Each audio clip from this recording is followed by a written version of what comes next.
One of these producers stole from his own company to make a movie about himself. Another had crew members shitting in buckets because they weren't allowed bathroom breaks. And when all of these movies bombed, nobody lost a dime. They just sued each other until someone else covered the bill.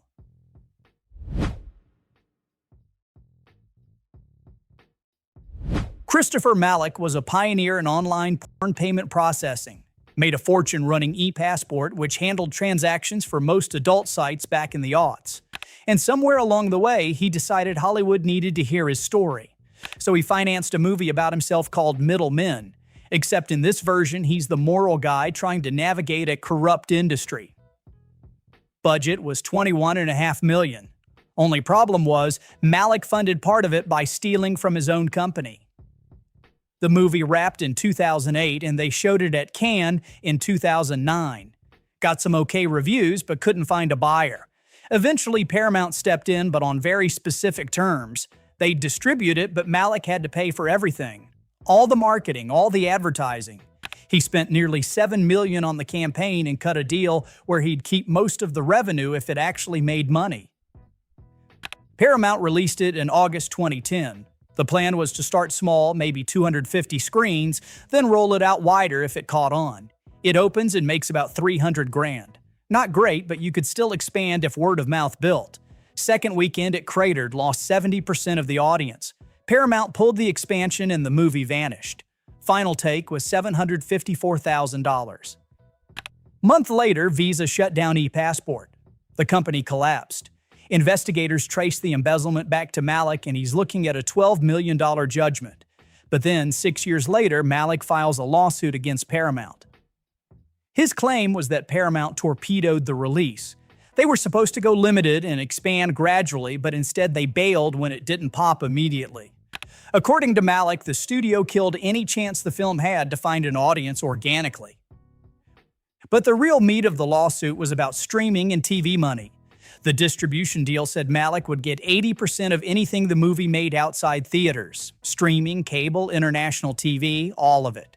His lawsuit accused Paramount of either hiding how much they'd actually sold the film for, or just not bothering to license it properly in the first place. He wanted them to open their books and show him where every dollar went. Just think about the audacity here. This guy stole millions to finance a movie glorifying himself. The movie bombed, he got caught and convicted for the theft, and his response was to sue the studio saying they owed him money.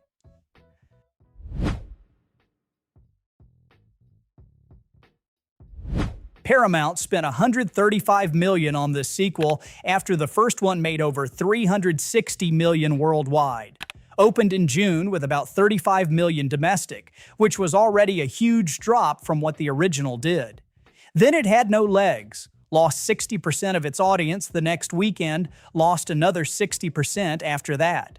Closed domestically with $82 million, added another $160 overseas. Sounds like it made money until you remember theaters keep half. Viacom, which owns Paramount, reported a $26 million loss that quarter and blamed most of it on Ninja Turtles. After the movie flopped at the box office, 2 lawsuits hit. First one came from inside Viacom. Nataki Williams was a vice president there, and she blew the whistle on a tax scheme built around Ninja Turtles. Here's how it allegedly worked. Viacom set up a company in the Netherlands on paper and moved all the Ninja Turtles licensing rights to that entity.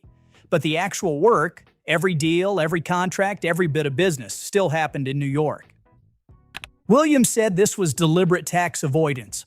Route the licensing money through the Netherlands to dodge U.S. taxes, even though nothing about the business actually happened there. The Dutch company was just a shell. Second lawsuit came from production assistants on the movie. They sued Paramount over how they were treated during filming. Long hours, no breaks, and according to what got filed in court, they weren't even allowed bathroom access on set. They had to piss and shit in bottles and buckets inside their vehicles because the production wouldn't let them leave.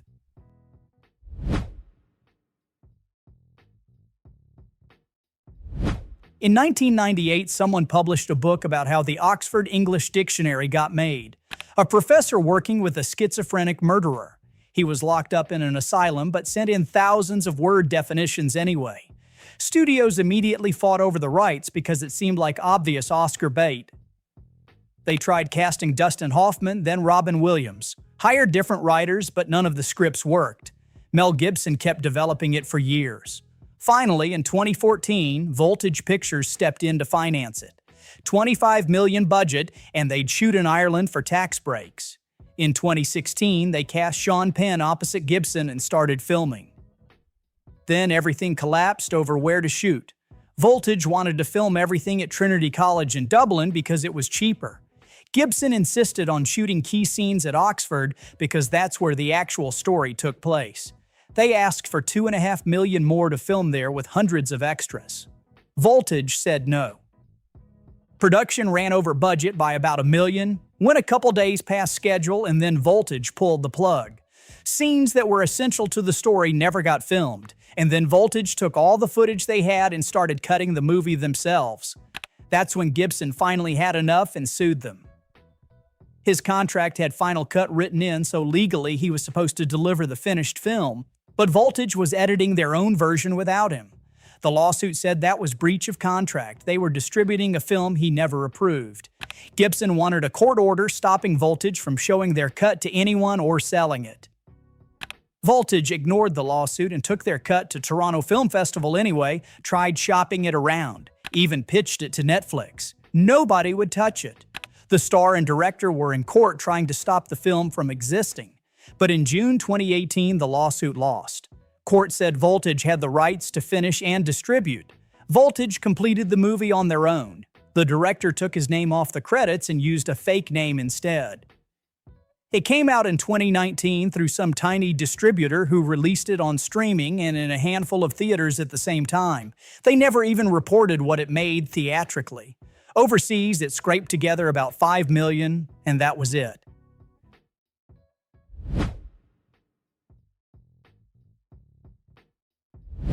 Basic Instinct came out in 1992 and was a massive hit.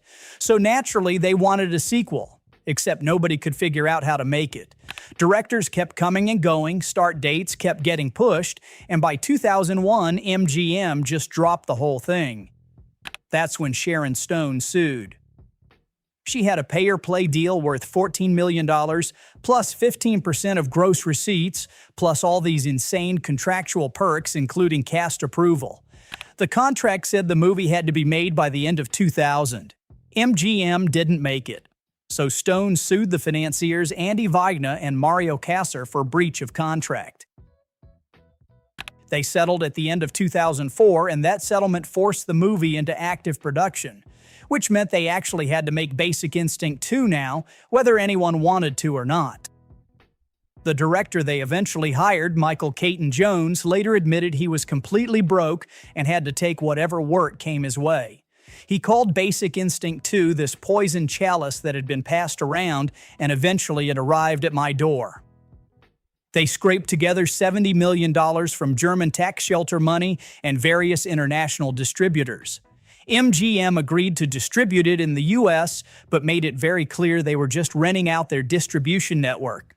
This wasn't their movie, and they weren't responsible for marketing costs. Basic Instinct 2 opened March 31, 2006 against Ice Age: The Meltdown. The reviews were awful, the buzz was non-existent, and it made $3 million opening weekend. Audiences hated it as much as critics. It got a C Cinema score, which is basically a death sentence. Second weekend, it dropped 68%, and they pulled it from theaters after week 3. Final domestic total was just $5.9 million. Overseas, it did a little better with $32 million. After you factor in what theaters keep and all the distribution fees, the financiers got back maybe $3 million from the domestic run. The movie cost $70 million to make, probably another $40 or $50 million to market globally. They lost at least $70 million, possibly more. And the whole disaster started because Sharon Stone sued to force them to make the movie in the first place.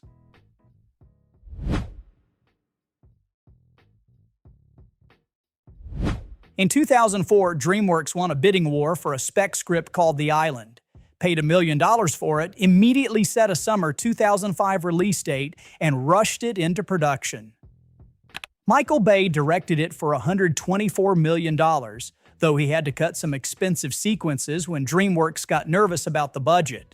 But then they launched the most expensive marketing campaign in their history anyway. As the release approached and tracking looked terrible, DreamWorks wanted to push it back to Thanksgiving. But they were contractually locked in. The movie had to open before the Japan release, which was scheduled one day after the US debut. They were stuck. The Island opened July 22, 2005 with $12 million, placing fourth for the weekend. They called it a debacle. It dropped 52% in its second weekend and closed domestically with just $35 million. And then came the lawsuit. The makers of some Z-grade low-budget movie from 1979 called Parts the Clonus Horror sued DreamWorks for copyright infringement. They claimed the Island had ripped off numerous scenes and plot points from their film. The case went to trial. DreamWorks looked at what they were dealing with and settled for 7 figures. The head of marketing at DreamWorks later said the biggest mistake they made was making a date instead of making a movie. And Michael Bay would later call The Island his worst opening weekend ever. But at least he didn't have to write the settlement check.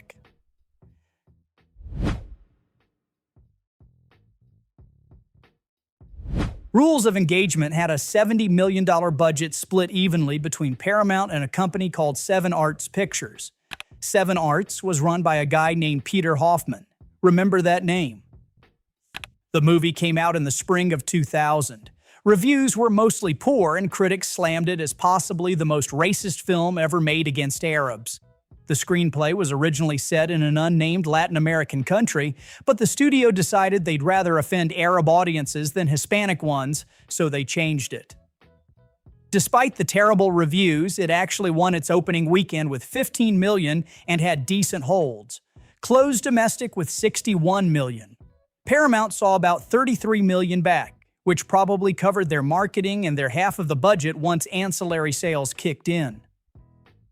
But overseas, it bombed hard, made only $10 million internationally. 7 Arts had pre-sold the foreign rights and financed their half of the production that way, so all that foreign money they'd collected up front was red ink when the actual receipts came in. And that's when Peter Hoffman decided to get creative. In 2002, Hoffman tried to seize the copyright to Rules of Engagement. He claimed 7 Arts was the actual owner of the property and launched a lawsuit that would drag on for 11 years. In November 2013, the Ninth Circuit Court of Appeals finally ruled. They sided with Paramount. Hoffman lost. 3 months later, he was charged with defrauding the state of Louisiana for $1 million in a film tax rebate scheme. He was facing up to 405 years in prison. Turns out, when you spend 11 years fighting over who owns a movie that lost money, law enforcement starts looking into your other business dealings. Hoffman ended up avoiding prison entirely, got fined $40,000 and sentenced to 300 hours of community service.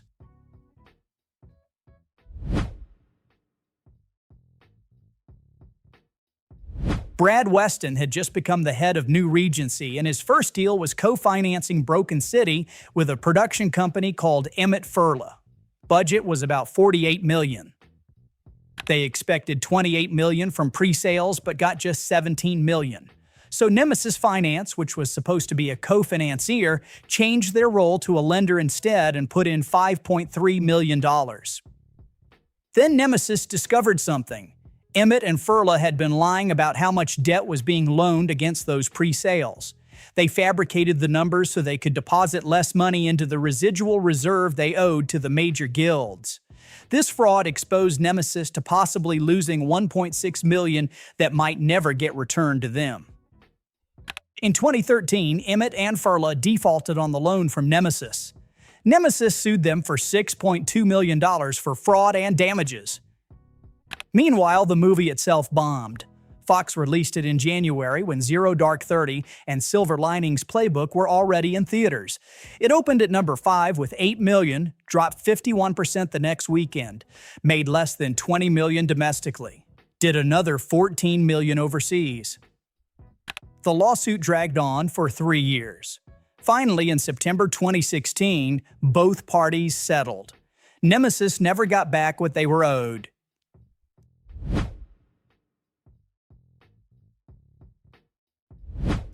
The Weinstein Company and Relativity co-financed this musical for $80 million. Weinstein pre-sold foreign rights to cover their entire $60 million investment, while Relativity put in $20 million.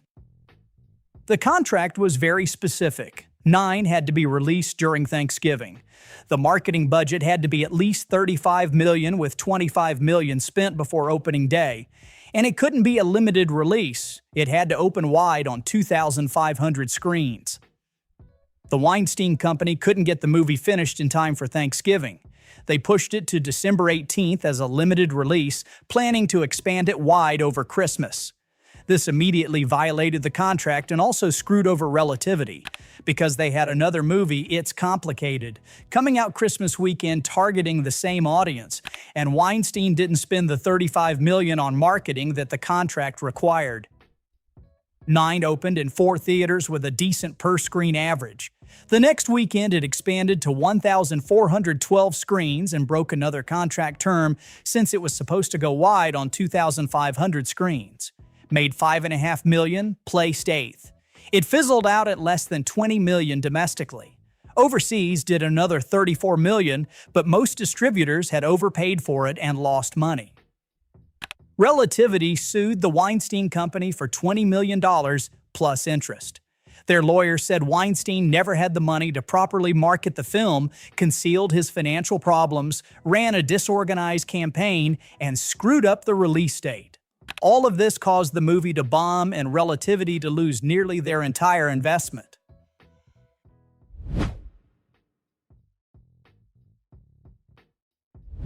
DreamWorks Animation made Turbo for $127 million. The movie did $282 million worldwide, which sounds decent, but DreamWorks posted a $13.5 million write-down on it. That basically means that even with nearly $300 million in ticket sales, they lost money. Here's where it gets interesting. During the second quarter 2013 earnings call, CEO Jeffrey Katzenberg told investors that he believed Turbo would be a profitable film. It wasn't, and shareholders thought DreamWorks knew it wouldn't be. When the fourth quarter filing came out showing that write-down, shareholders filed a class action lawsuit. They claimed DreamWorks deliberately delayed announcing the write-down to artificially inflate the stock price. Katzenberg had told everyone Turbo would make money, knowing it would actually lose money even after home video and merchandise sales. The Securities and Exchange Commission opened an investigation. This was a serious accusation. Securities fraud, basically. If DreamWorks had lied to investors to pump up their stock price, that's illegal. The movie itself opened to $21 million, which was weak. It was competing with Despicable Me sequel and Monsters University, and then the Smurfs sequel came out a few weeks later, and then Planes came out after that. It got squeezed between bigger family movies and never recovered. A year later, in 2014, the court sided with DreamWorks and dismissed the lawsuit. The shareholders appealed in February 2017. 3 years of appeals. The court upheld the original ruling. DreamWorks won. We'll never know if they actually knew Turbo would lose money when Katzenberg said that. But the shareholders thought they did, and it took 4 years of litigation to settle it.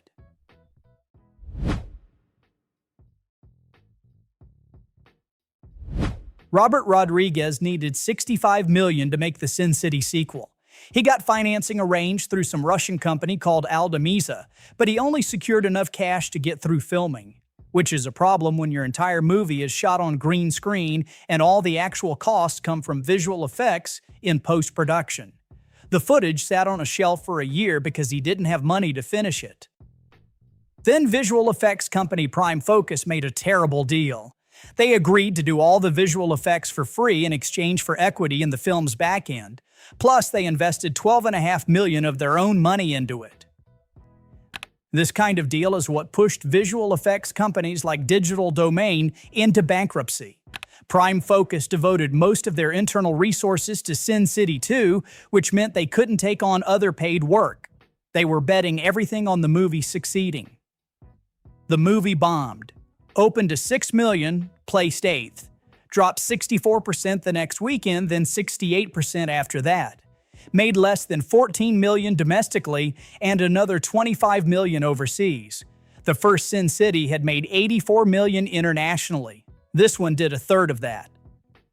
Prime Focus lost tens of millions of dollars on the deal. The back-end equity they'd taken instead of payment was worthless, and their $12.5 million investment was gone.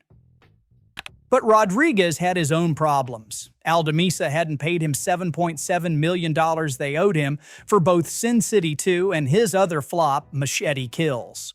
In 2015, Rodriguez sued them for the money. Aldemisa responded by countersuing him. The reason was causing production delays that led to $20 million in cost overruns. Rodriguez immediately dropped his lawsuit. Nobody won, except maybe the lawyers.